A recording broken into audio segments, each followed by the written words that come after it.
say in the science class, if you want this application or whatever, we can put it in all science classes, and then when they go into social studies, it'd be different. So we've been working, and the coolest thing is we just rolled out K2 devices that we print out little badges that are QR codes that the kids wear around their neck if they want to. So they get into the device. It uses the camera over the program, and then it logs them into all the products and stuff. Fantastic. Can't do that for K2. It's great, but we wouldn't do it for upper grades. They need to learn how to get in. Plus, they can take each other's badges and start getting into stuff. So, all right.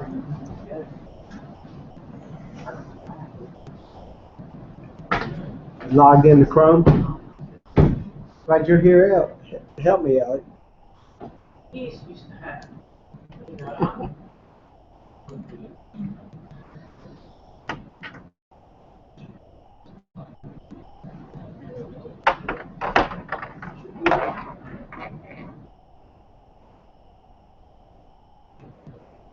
Kathy, hi. I'm on my way. Maybe a minute or two late. Well, she's got 2 minutes. So when was it that you got the original? This lady was on the pan. She said she's been doing it a while. There were 3 ladies. How long did it? 09, 2009, 7 years ago. She might have. Was it at that in Charlotte, It right? is at that professional development place. That old place, yeah, that's It's it. crazy busy with traffic. Yeah. Hey, Miss Crop. Hi. So, yeah, it was over there. So they've been doing it a while. Hey, girl, She might remember that name. Janice. How are you doing? Cross country. There's a handout for old school learners. I've already booked. Sign in. I didn't. You didn't? I didn't. I was like, you were at school late. And I little point. I'm just tired. It's that, put that at the bottom. You must have signed in after last week sometime. Did you register? Yeah, I registered in August. It's not showing on that handout there. Just put your name down there. Forget it. I was going to say because I have it. Well, you emailed me today and I didn't see it on there, and that's what maybe she registered later. No, I did. In August, and then I got a notification from my media specialist. Digital citizenship is today, and I was like, but I registered for the other because it's in my phone. So who knows what I did. So you might be scheduled for that on that list. Well, I emailed Beth. I was like, You may need to go back and change it on mine so you can register. If you register for that one, not this one. I have So to you do it get at school credit. because I You can't. can't do it here. Okay. Unless I can get on the network here. You should. I do not have my school computer. What you got? My personal computer. I didn't work today. I came to your staff development. Why didn't you work today? Because I was at school last night until 8 o'clock. We ended the season. Okay. Party. I've been using Canvas today, grading papers. That's why I took the day off. Was to Great stuff. Using SpeedGrader. Now you can make them do portfolio projects. easy mowing. Well, y'all want to wait on Kathy or get going? What time is it? All right, it's that time. Do I need to click something to turn on? You're good. You already broadcast. I'm already broadcasting. By the way, this is the first ever live Edufocus session, which can be reviewed later. So pretty neat stuff. We're going to do this for some of our training right now. All right. If you haven't already, then you need to get on the network, don't you? I don't know the. Well, let's put on. Can you put on the guest password? Put on the guest password and do that. So ePortfolios. Any of you guys ever y'all used an ePortfolio before? Not formally. Okay. We did kind of graduation projects. Yeah, we started it this year with graduation projects, rolling it out, and looking at it, I think we'll find that it's an easier way to share out instead of having to go into the media center and check these big notebooks and stuff that can all be done. Basically, you'll get to send a link to the portfolio that the student has done, and you can grade it up from there, from your own desk. And we can do it randomly. In fact, we can get to the point where you could grade a kid at West Stanley. and make it to where Anonymous. anonymous. Yeah. So And equity. inequity. Yeah. So it's a neat feature, and basically the biggest use for it, there's quite a few uses for it, is it can showcase student work. Throughout the year, if you're using Canvas, kids are submitting work to you. Sometimes they're submitting it through a URL link. Sometimes they're submitting through a document. Sometimes they may submit work as a video file, an image, or whatever. There's multiple ways. If you've done any kind of Canvas assignments, the kids submit that work. All right. Well, as they submit the work, you can put that along with other content that I'll show you here in a minute into a portfolio. Let's say if you're doing a unit, they can show that work. Or you can say by the end of the course, there's certain projects along the way, certain things that you do that you want to have them to put into a portfolio, that later on, any of these portfolios can be shared publicly. They can be downloaded into a jump drive that can go into other learning management systems like Moodle, Blackboard, and stuff. So if they go to college, they have this portfolio they can share with professors. They can share with employers if it's something related to a career field. I know like art classes. A kid works on a project. Take a picture of it. Hang it up, hold it up to the Chromebook, snap it, make an image, upload that into their Canvas account, and they can begin to build a digital portfolio based on the work that they did. All right. Music, same thing. If they're recording things, they can upload that, and that becomes their portfolio. Any digital file that you record musically, whether on YouTube or whatever, you can link it in. PE, if there's something they're doing in PE, like for example, they're working on any type of project or what have you, they can, if they do a video recording, an image recording, anything that you have them do in terms of projects, they can upload it into a file and make it into a portfolio. So the way I see it is that you have to get into it and make it fit your needs to see how you would use it for your classroom. Because I can't sit and tell you the best way, because a science would definitely be different from an English and social studies and PE, right? Okay. One of the good things about Canvas, and you've got a link to it, in the Canvas guides under the Help tab, if you were to go, and I'll show you right here, if you look in Canvas, at the bottom, you always see these Help tabs right here. They have, this is where you go to find training. Anything you want to know to do in Canvas, you say click the search the guides. You can get videos, you can get step-by-step instructions on every part of Canvas. And they're very good. The videos are very short, normally about 3 to 4 minutes long, that students can see. So if you're wanting to do something new in Canvas and you want the kids to know, you just copy the link to the video and they can watch it. Okay. This is also where you report a problem. Instead of emailing me, Vivian, about problems, a lot of times you can go and say, you click on report a problem, you submit, hey, I can't see my grades. They're having problems with this. This kid can't see the account. You submit it in. They're pretty timely about getting an answer and getting the problem fixed for you. Or you can email me. Okay? And I was going to say, that's not as much fun. I know. And I try to get back to you. Of course, there's the Canvas community where people share ideas, where you want to submit future ideas. Let's say you're using a product and you're like, man, I wish this can do this. All right? Submit the idea. And normally people start ranking the idea, and if it gets high enough ranking, they'll add it into the product. So you can look at the ones that are high on the list right now to have. So again, and the kids have access to that. So how do you get into an ePortfolio? So I showed you the uses right here, and you can look at your sheet that you have right here. How are ePortfolios structured? Okay. So when I open up an ePortfolio, which by the way, let's go ahead and open one up. And you can make one yourself too. Everybody has at the top here, why can't they see that? Because let me shrink that down a little bit right here. See that account button right there? If you click on that account button, all right, you'll see at the bottom an ePortfolio. Let me get these lights. All right, so if you click on the ePortfolio, It'll take you to your ePortfolios. I will have to say that if you have patience, it's pretty easy to navigate. Yes. Yeah, one of the things about most of Canvas products, to do something in it, you click a plus button. That's a lot easier. Like I logged into, I'm working with CPCC on fixing their issues they have, and they use Whiteboard. It can do a lot of things. And Canvas can do a lot of things, but it doesn't do as much because it's not necessary.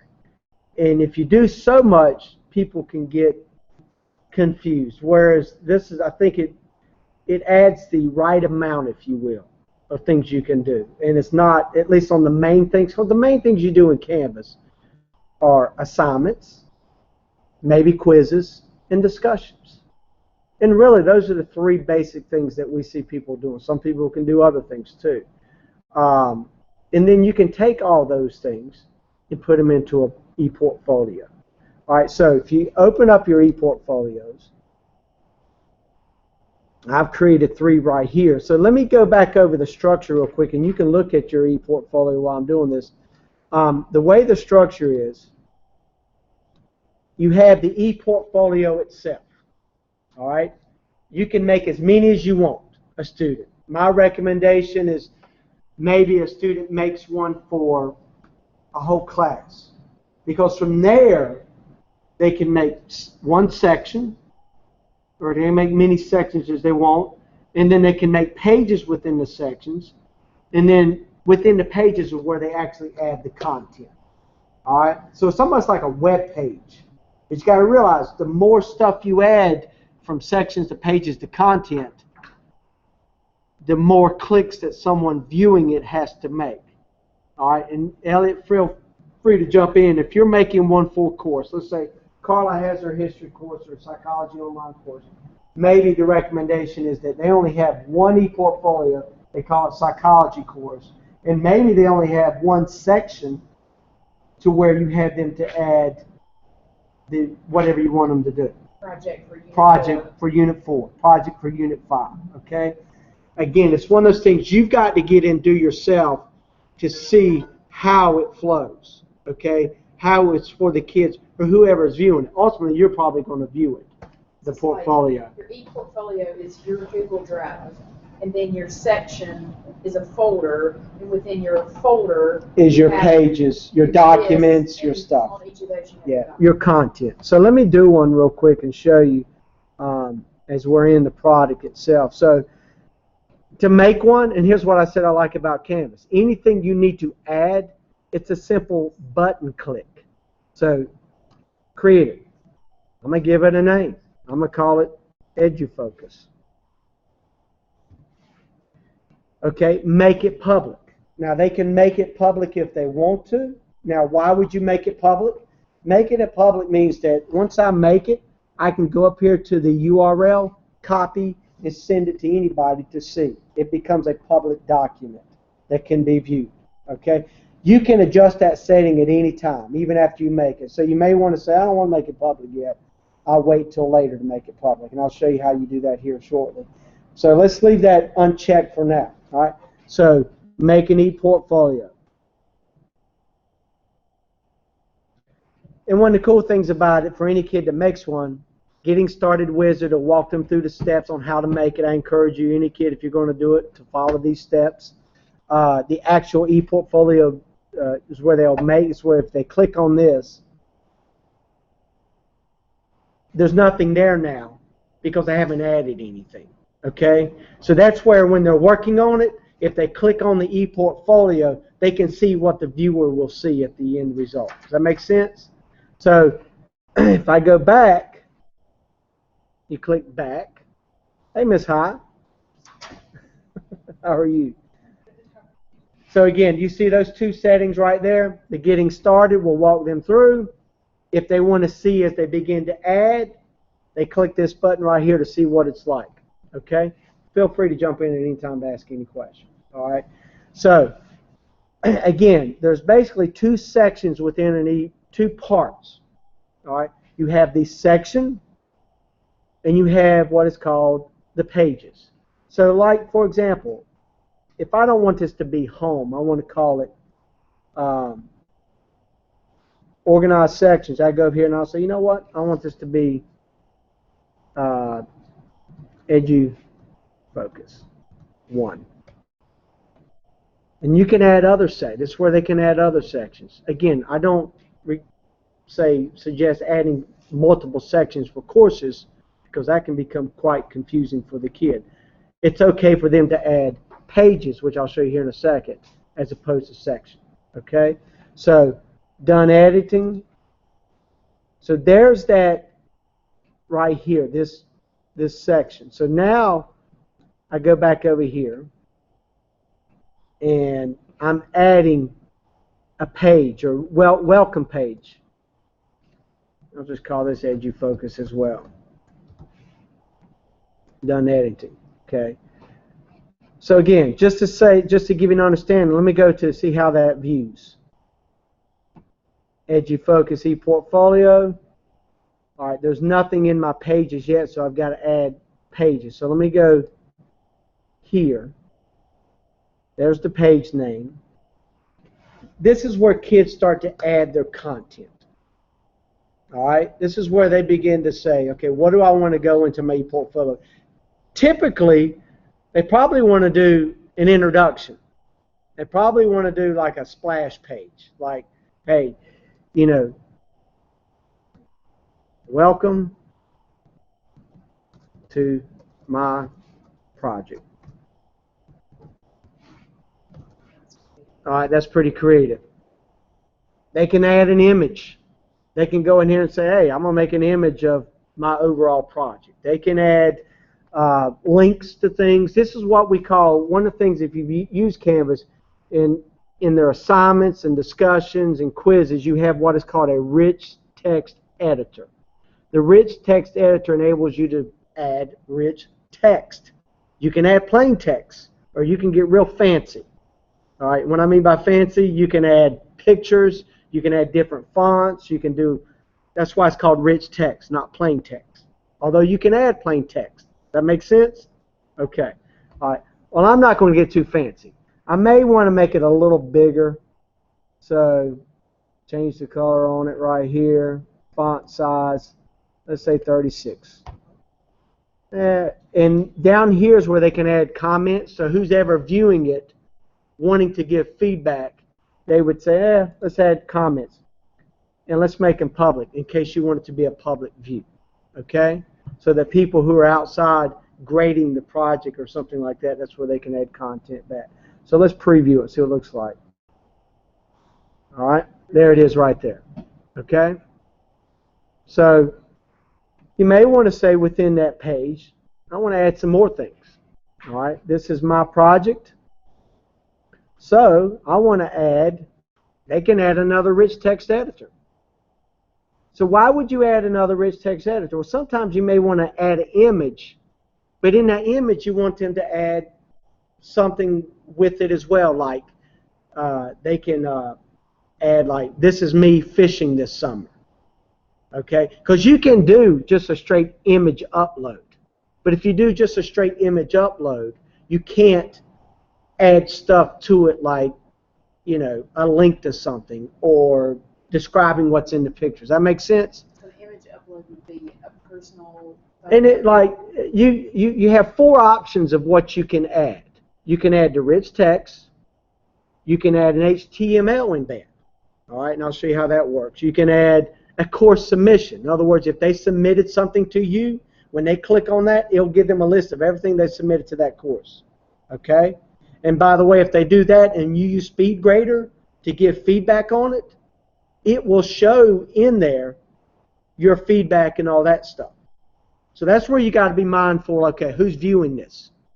All right, who's going to see this? Because if you tell them to do a course submission and you've added things that you don't want the public to see, then you may want to suggest to them, well, tell you what, since you did it on a Google Doc, add it via Google Doc, like an HTML or something like that. Which, by the way, every Google Doc that a kid makes, they can utilize a HTML embed. Anytime, I don't know, like this right here, every Google document, from a spreadsheet, from a Word doc, or a Google, I shouldn't say Word doc, Google Doc, if you go down to File and say Publish to the Web right here, and you say Embed, all right, Publish, go OK. You see that whole HTML crazy stuff? If you copy that right there, and you go back here and you say, you know what? I want to do an HTML embed. You paste it into there, save it. Well, guess what's in there now? They're Google Doc. Yes. Question is, like, okay, you do this for your senior project, and then of course, the next year they lose their access to our email system. Yes. Does that still stay? That's where you might want to be mindful of anything that's in an HTML connected to that account, because it would probably be better in their case, if they're wanting to put this in there, would be to download it as like a file and then put it in as a file. Does that make sense? Yeah. Sometimes Yeah. like some of my Yeah. studies, they like to take stuff with them. Yes. They can put that in comments once they got through their own work. Well, it depends on what it is. I mean, if it's something that you know they may take on to college or take on, particularly CTE stuff. You know, this is a great to use for CTE because you guys use multiple type of files. You use Adobe files. You probably use whatever's related to your course. Well, if they download that, then this is where I suggest, if I go back to editing this page, that's where you want to do a file upload. Okay, let's say you want them to add a PDF file that you hadn't created in your CT, or a video file. Let's say they recorded a video on a phone, or a picture. They took a picture on their phone and they've saved it on their Chromebook, because a lot of their Chromebooks have little SD cards that they can take any camera and slide it in. They know how to do this, and they can upload all the images for a project they've worked on. And this is where, if they do, say, you've seen it a lot of times when you have to select files, go here, and even on a Chromebook, we'll save some files on there. And I can go here and I can find things that I've, like, I don't know what I'm putting up here, but I'm going to put this, select, and upload, and it's uploading it. It's probably just an image. Well, and one of the best things with that, for the Chromebook, See that image? Drive works exactly like your files on your PC. So whenever they click upload drive, it takes them into their Google Drive where they can select it from there if they're doing the file upload. So it works the same way. Yeah, and it'll convert it for them. So if they want to go get this presentation and convert it to more of a file that will always save, then I would suggest to do it through a file upload, not an HTML. The cool thing about an HTML is that who's ever viewing the product, so if I go back to save, who's ever viewing this, if it's an HTML, well, guess what they can do within the portfolio? They can view whatever it is they put into here. So if you told them to make a project in Google Slides and they embed it like this, then if you grade the project, and again, you have multiple other things with the project or the unit. Let's say if it's on a unit, you got an HTML, you want to do some images, you want to do a video. This is where you put it all together. Am I making sense here? Because if they were just doing a project where all they had to do on one thing was to submit, they can submit it through assignments. But again, at the end of a unit, at the end of a course, if you want them to say, you know what, on these 5 things, this is your portfolio, all right, to submit in. Am I making sense there? It does work really well with the graduation project because they usually have to do the presentation, which Yes. has to be in video form. They can do that in video form, and their research paper, and a slideshow, and all of that. It can do, with the 4 choices that you have every platform known to man that you can put content into a portfolio. Like someone said, well, if I wanted them, you know, you're old school. I was trying to show them that when you upload a Word doc, which is great, which is fine, all right, you're going to get the link to download it. It's why I want them to see the whole thing in the portfolio. I said, you mean to tell me you want them to see all 8 pages in the portfolio? That's scrolling forever. Does that make sense? And it's one thing you could do. You could take a whole project, and if you use Rich Text Editor, you could copy the entire paper into Rich Text Editor. Now again, you may not would want to do that for a whole paper because you're putting 8 pages probably of a project in one portfolio. The best thing would be to do is to do a course submission, where again, if you select course submission, what has it gone back and done? It's going through my Canvas account in chronological order. So if they submitted something for you yesterday, well, guess what? It will be the first on the list to put into there. And when they submit it into there, the submission was a quiz. It won't let you do a quiz. It has to be an assignment. So let's find an assignment. That's a quiz. I don't know which ones are. A lot of times they'll say no submit. So if it's not submitted, it won't be in there. Okay? So it did put the quiz in there, didn't it?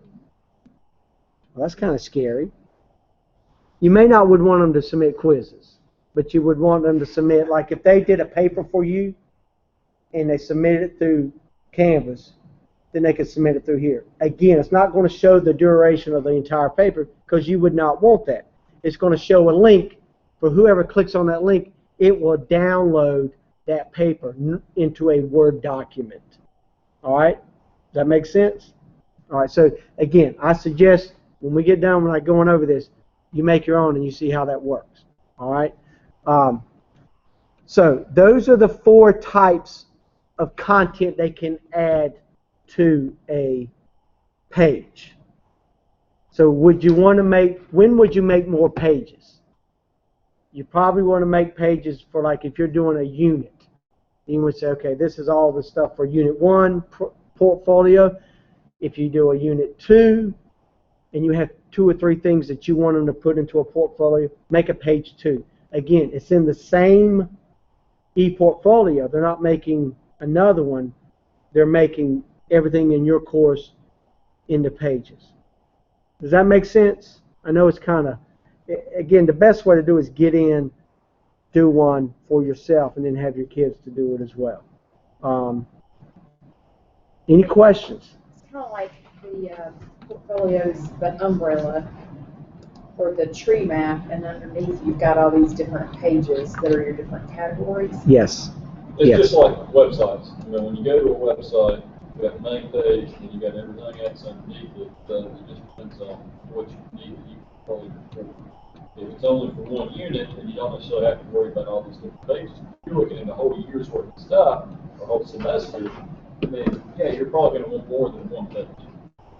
So when I go back to the main page and I say, okay, I've added these things in. I've added 4 things in. I've added rich text.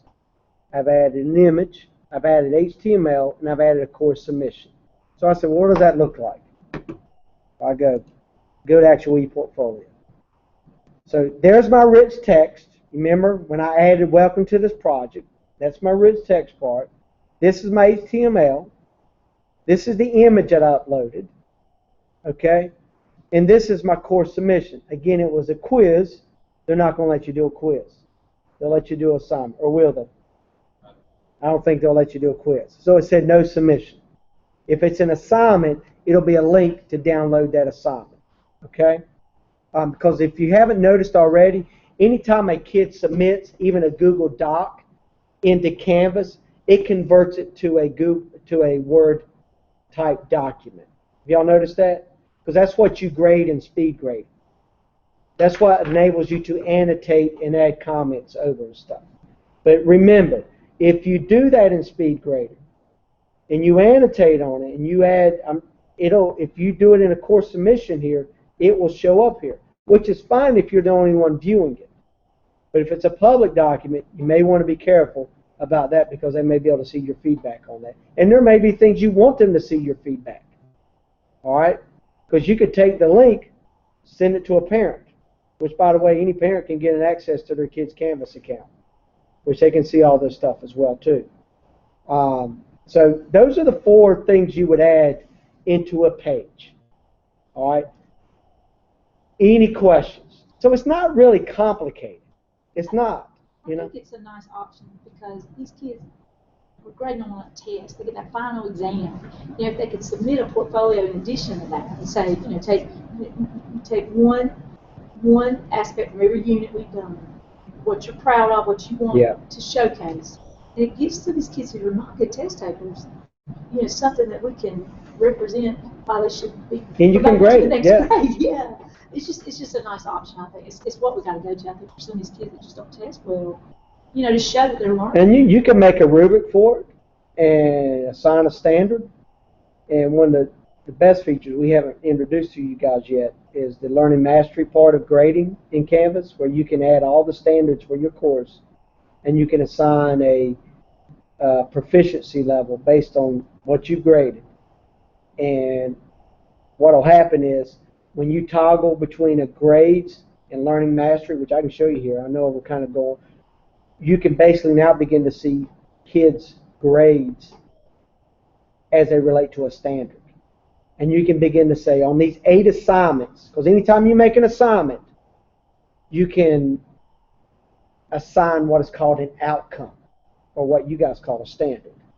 And so based on how you grade that assignment, you can say you've mastered this, okay? And let's say you do 8 assignments on one standard across the entire semester, and you can tell Canvas to average how they've done, and it will show color code and all this learning mastery. And you can say, you know what, based on what you submitted and how we've graded it, you have now, you should on this one standard do well on the EOC. All right.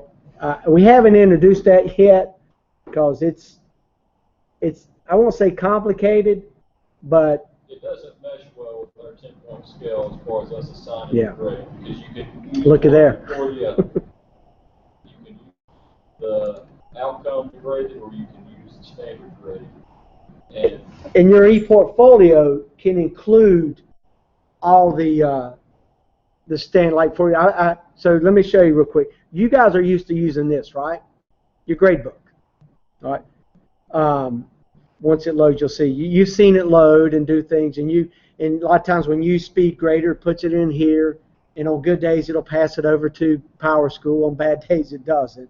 Which, by the way, one of the things I found out, you know, you can do grade pass back with Power School, and sometimes it works.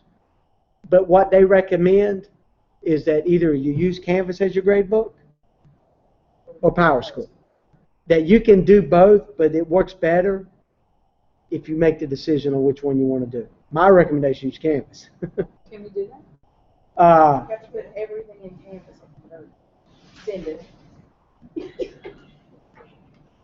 You know, I know what a lot of cool schools are getting, what they're doing now is they're putting around the state, they're using Canvas as that grade book, and then when they get to the end of the 9 weeks, they just put that final grade in Power School. And that's what goes over to the state reporting system.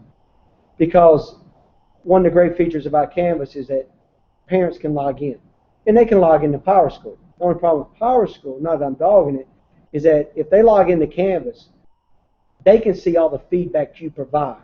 One of the best features, if you're a parent, you click on this calendar view right here. If your child has multiple courses, you'll see everything that they have coming up in every course. Okay, so that parent will know, I don't have a lot of things coming up, but if there's a quiz you put right there, that parent knows, hey, you got 3 things coming up in the next week for this course. All right, and then if the parent clicks on it after the assignment's been graded, they see all your feedback and everything else. They see more than just a grade. So my recommendation, if you're using this product, next step is get your parents on it. And I got the directions on how that works. Yes? Will you send that to us? Well, I don't need to because it's on the main web page under Parents. If you go to Parents, at the bottom, walks them through step by step. What I'm assuming, though, is parents have to create a Canvas account, right? They have to create a Canvas account. They've got an email. It takes about 5. What they need, the only thing they need is their own email. And they need their student lunch number. And once they have that, and they need to know, I think the birthday. I think his birthday is Is their child's first and last name.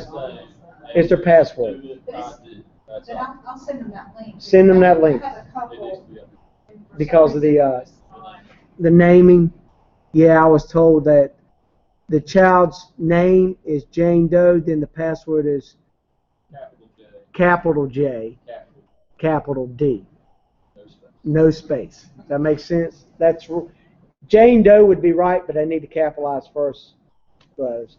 And they create the account. And then they become what is called an observer in your class. And you'll see it. You can see that who's in your class, the observers, and they can observe. And the cool thing about it, from that point on, anytime that child's enrolled in any course going forward, they're automatically added as an observer in every course that that child does. So, and again, they can see all this stuff. They can see their portfolios. They can see the feedback that they put on there. So back to the question of grades, that's where I think from the parent experience and the child experience, knowing that every day I can look here and see what's coming up. Well, the parent only Yeah. has one login to see all. Yeah, and they can add, if they got 4 kids, they can on one login see all 4 of their kids, and they can toggle between all those kids right there. So, Until everybody decides to do it, or you decide, or whoever decides. You can't do grades like that. Yeah. yeah. Because parents will really be having to feel if they have to do power school.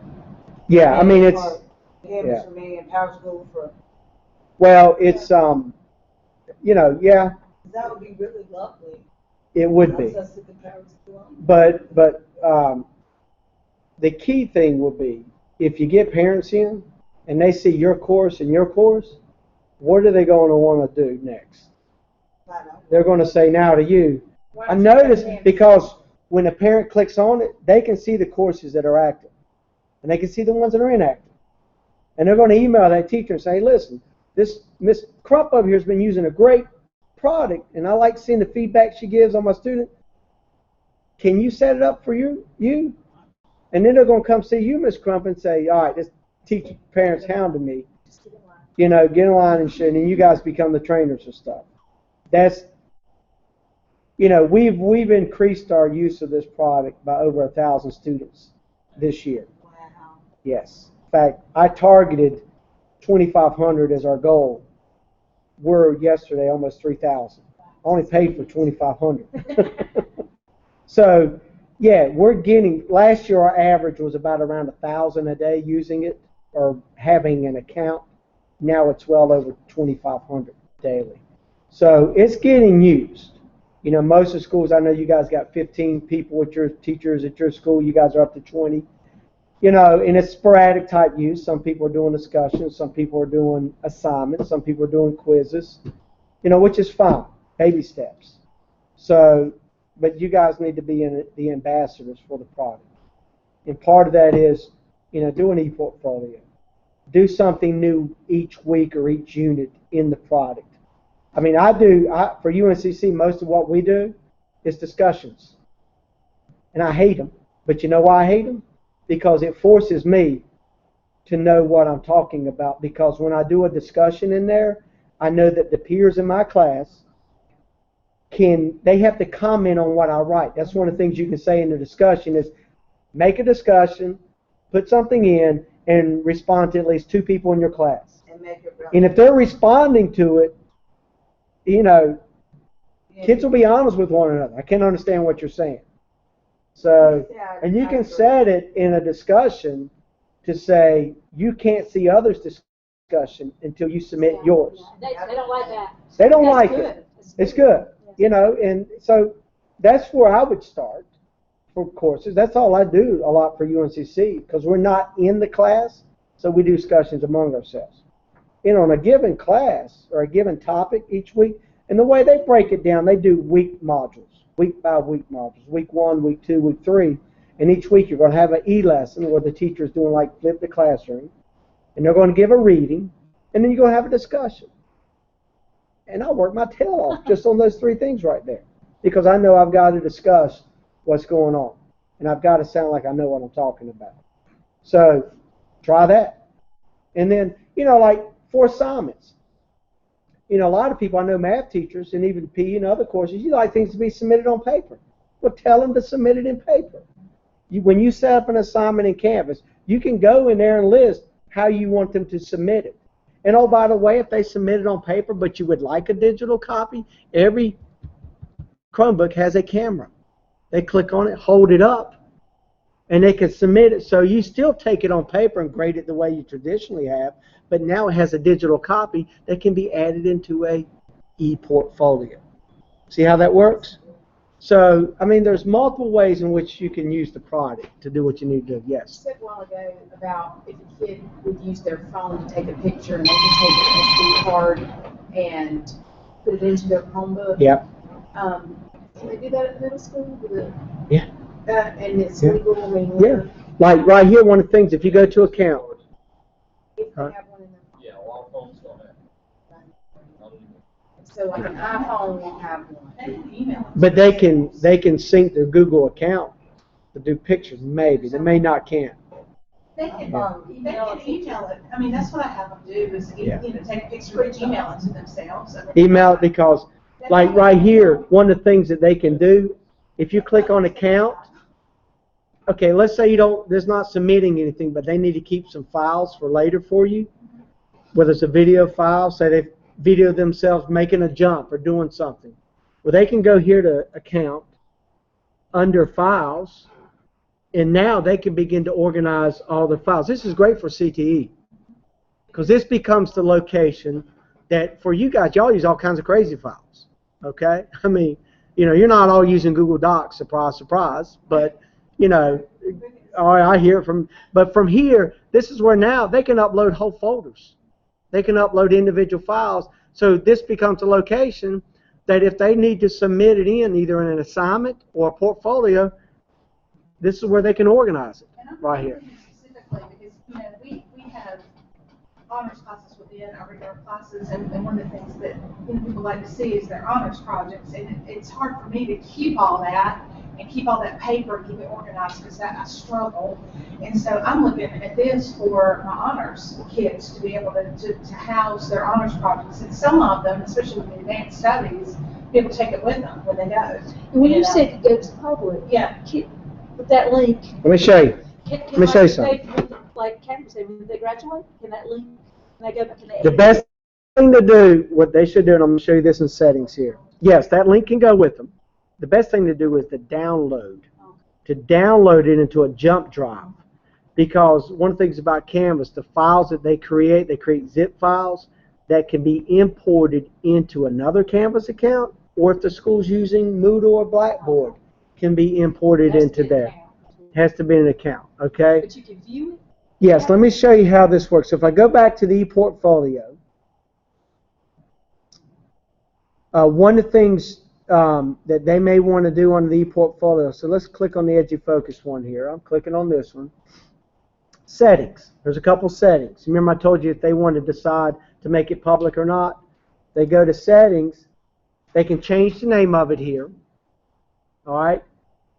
And they can click here to make it public.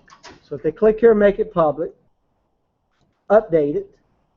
Now, let's say this right here, this link right here, if they copy this link and sent this to people within the school that also have a Canvas account, they can view it. It's still private, but by them giving this private link, someone with a Canvas account can see this portfolio. Does that make sense? Because they may only want to send it to 2 or 3 people. All right? So when they send it to that person, it makes it available to them to see.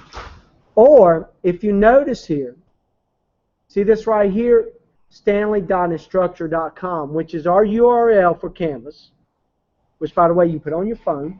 It has, one thing about Canvas, it has one of the best apps to grade stuff.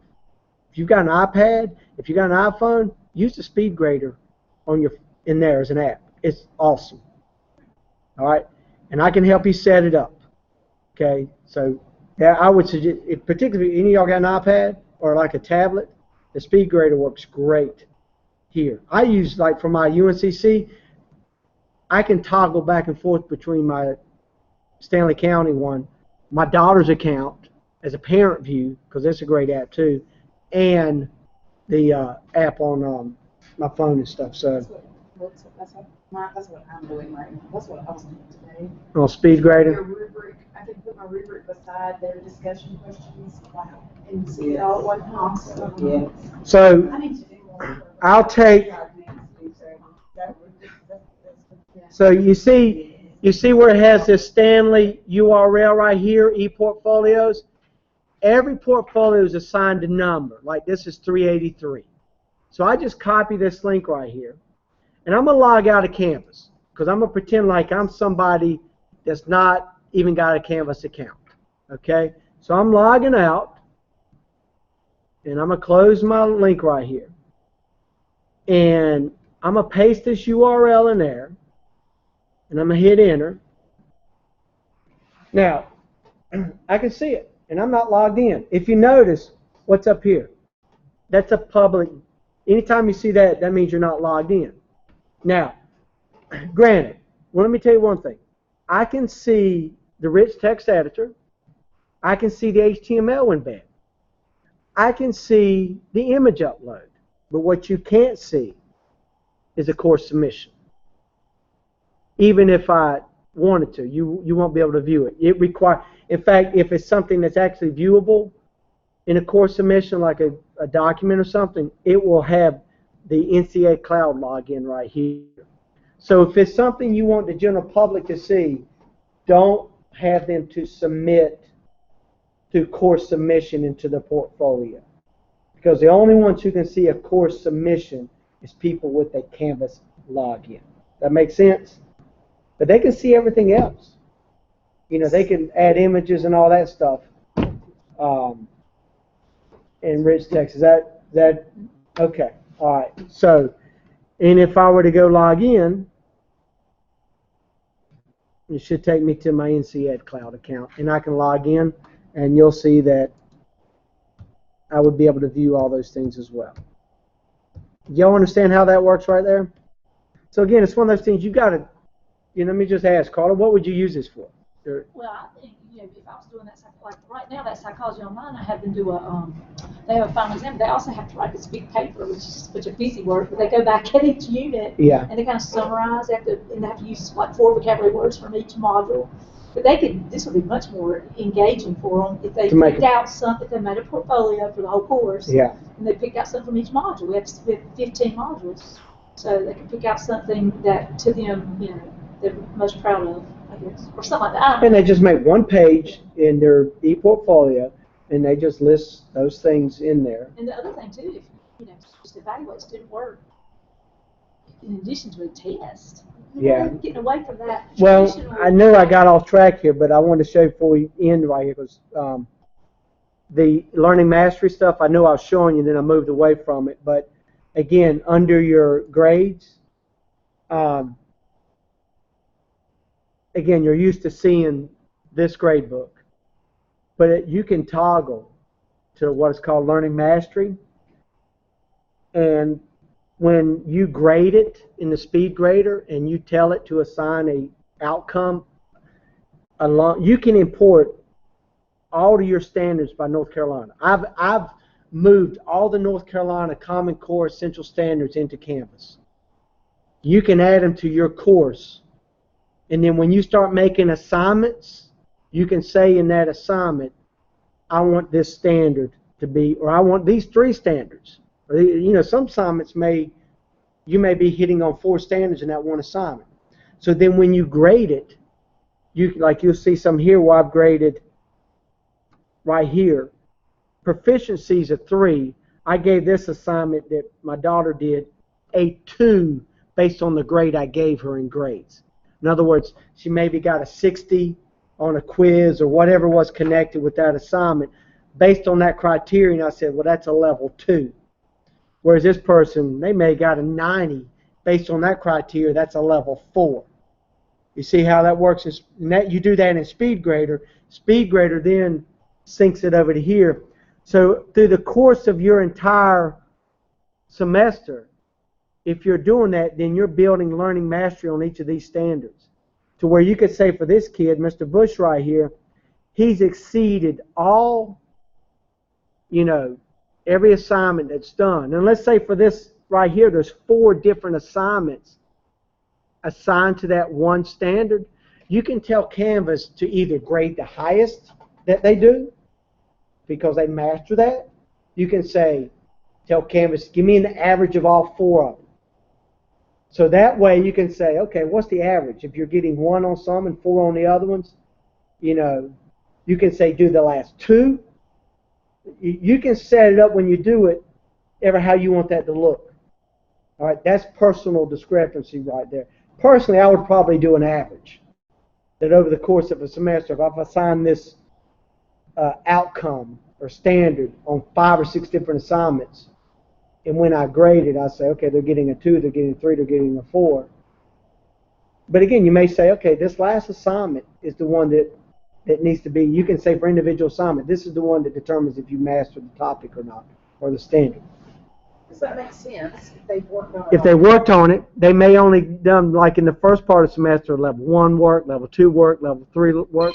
Or you may say that, hey, you can't submit this, you're not finished with this assignment until I say you've got a level 4 on it. So you keep working on it and working on it until I show in your learning mastery here that you're a 4.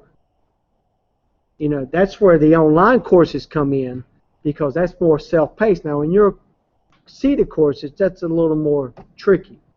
Is this kind of making sense here? So if it's something you want to dabble into, get with ITS. I think, Elliot, you feel pretty confident about showing them how it works. And it's because, again, I've added all the standards already. They're already there. I have to check. But you can make them. You may be able to import them. I don't know. Yeah, we got them in school then.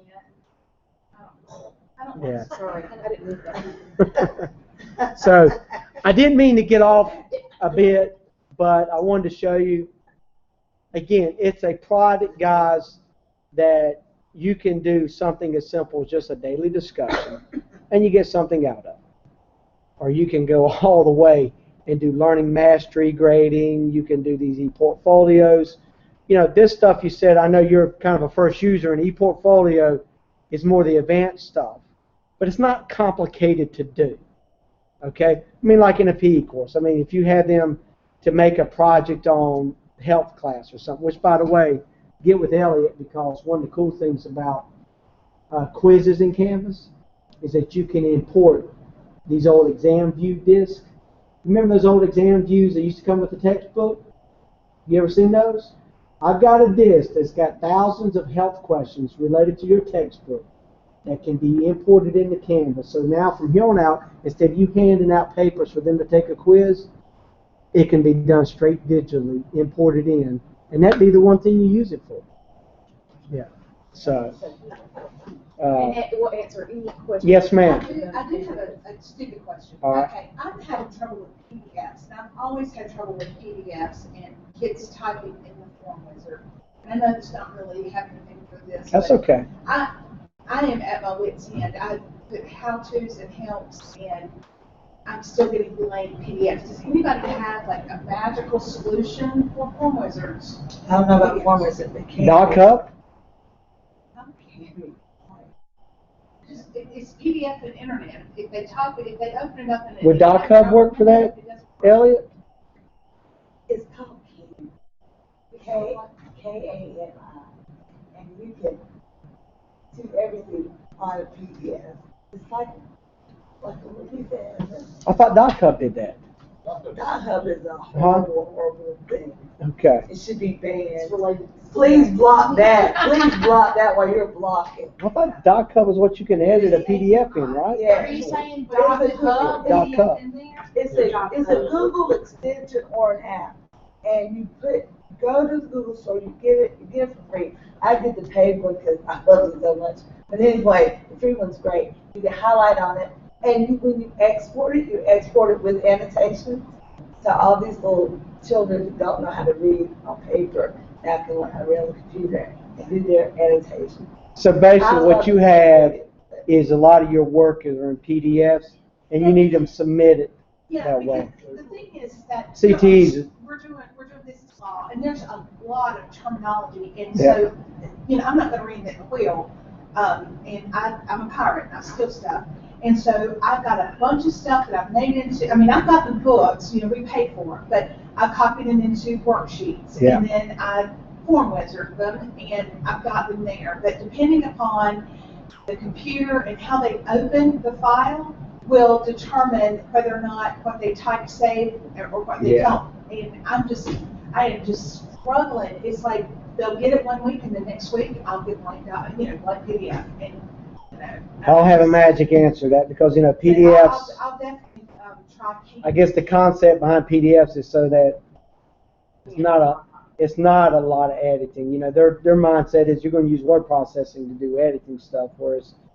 But the form wizard is wonderful because Yeah. they can take these worksheets that I don't have to print out, Yeah. and I can put them there, and they can answer them, which I know they do, but it's the process. Yeah. If it's in a browser window, they can print it as a PDF and it'll save. Yeah. But if they save it, it won't save. It's just so It's probably because the Adobe that you're using won't let them do that. But it's something that Dana Burleson experienced at Fiverr. It's the same kind of. It's not just with us or with Canvas. We'll put it out there and see if anybody has a magic solution for it. A lot of times, when you guys call me and ask me that stuff while you're on the phone with me, guess what I'm doing?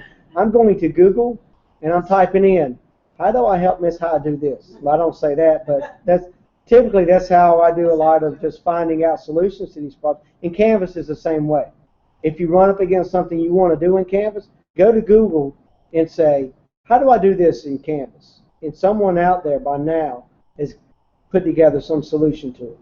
So sometimes pages won't load whenever they do something in Pages. Is that a Mac program? So I think sometimes what it is it's the Chrome. I'm finding, like, for example, if you see this, like and the reason why I didn't show you help a while ago, if you notice on my Chromebook, I'm on a Chromebook right here.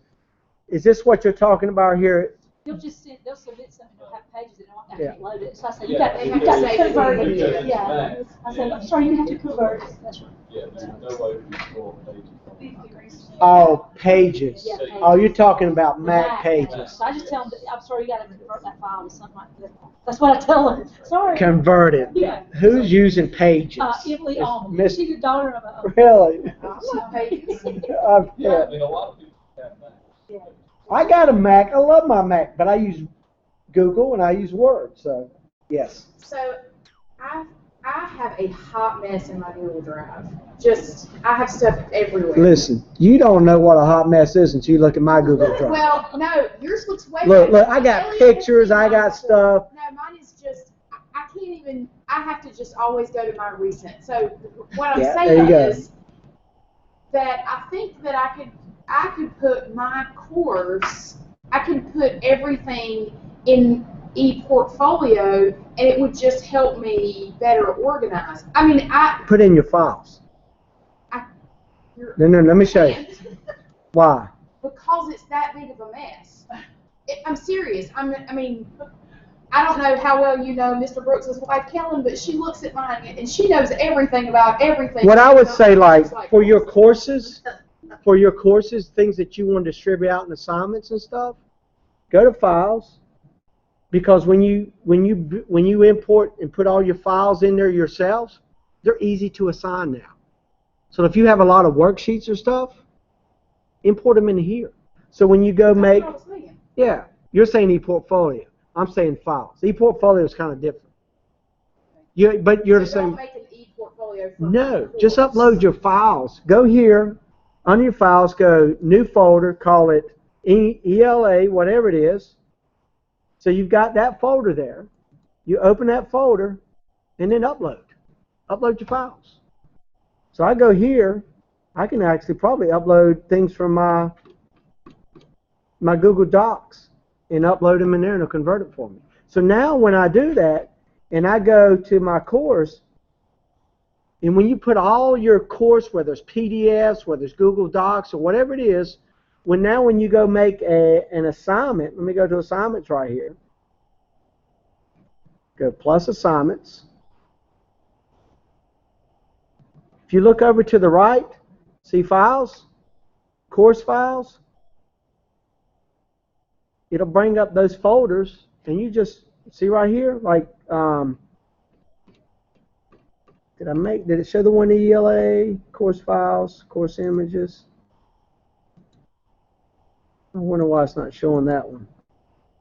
It should, maybe a delay in it somehow, but what happens, something you need to tinker with right here, where'd that folder go to? You would just say, if this is something like a doc, that's a Word doc. I click on it, boom, there it is. It's in my rich text editor. So if I say, you know, I've got, and let's say that's a worksheet with questions on it. Well, along with that worksheet, I want to add a video from YouTube for them to watch and answer questions about. You put it in right there. Does that make sense? Huh? Make sure you approve the video. You know, let's say if it's something on World War II.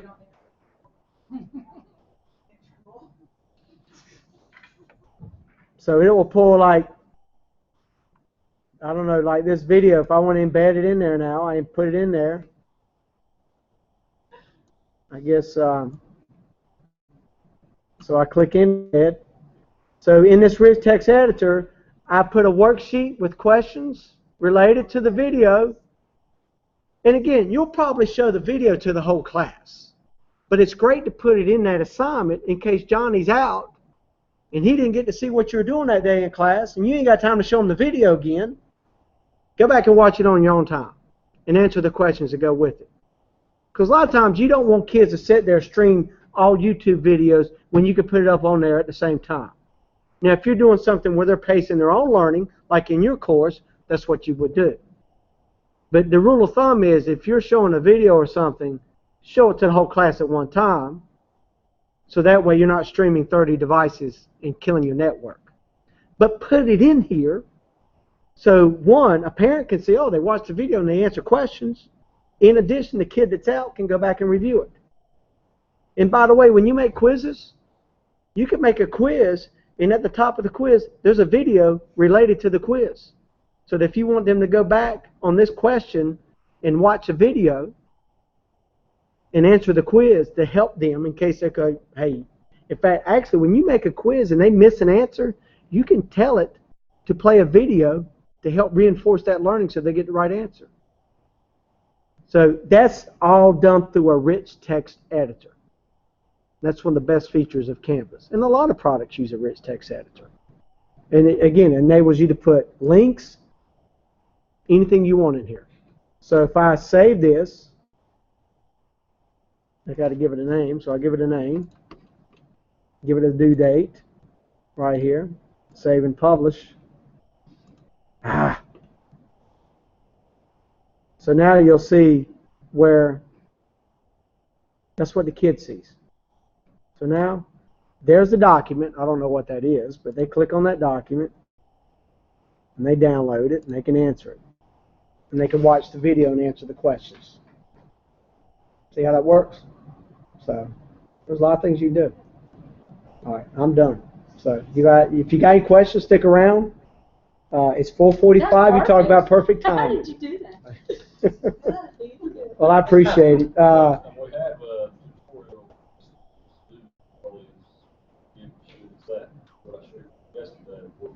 I'll send it to him in a link. He's got this. We call him Superman for a reason.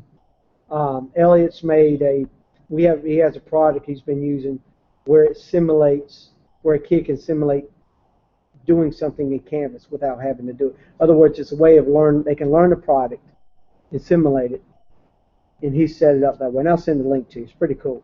Please do, because I'm very interested in this. Well, the best thing to do is go and tell your kids they can make 30 ePortfolios. It doesn't matter. You know, they can tinker around with it themselves, but sometimes it's good to have those step-by-step instructions that he made right there. And I'm just very beginning. Where did you go to set up the ePortfolio? Okay. That's all I need to know. All right. Well, you guys, if you want to stick around, you stick around. Let me show Miss High right here. For any kid, when they log in, And I'm not seeing it, so let me come here. go up here. Maureen heard you call me out, she. Uh-oh. And Miss Bridges, I may email you about the CAMI. Oh, If I can't figure it out. So- I feel like you'll love it. Right here, you can't see that. So right here under account, Mhm. they go to account, Mhm. they go ePortfolios. Oh, wonderful. Okay, and that's Okay. where they add And files. so they do it individual, they have to Yeah. do it individually. And then when they do it, to make one, they click create ePortfolio, Mhm. give it a name. Mhm. They can make it public here, or they can make it public later, either Okay. way. Okay. And there it is. Perfect. And then they'll start, they can add more sections. All right. You know, I would suggest adding a lot of sections Mhm. because you start really adding a bunch of sections. And then the two main things are sections and then pages. Okay. All right. So if we go here to pages, you can add that and call it a different name. Okay. Done editing. So go to organize. Let's go here. Let's say we want to edit. Click on that. Mhm. And let's go edit this page. And then that's where they can add either rich text, HTML. And they can do a page for each unit. Do a page for each unit. Yeah. All right. You know, you can add a lot of things into one page. It becomes like a web page. Yeah. Okay? That makes sense? I think it's great, because like I said, I just, for the, advanced studies, they have to create a portfolio. And then for honors,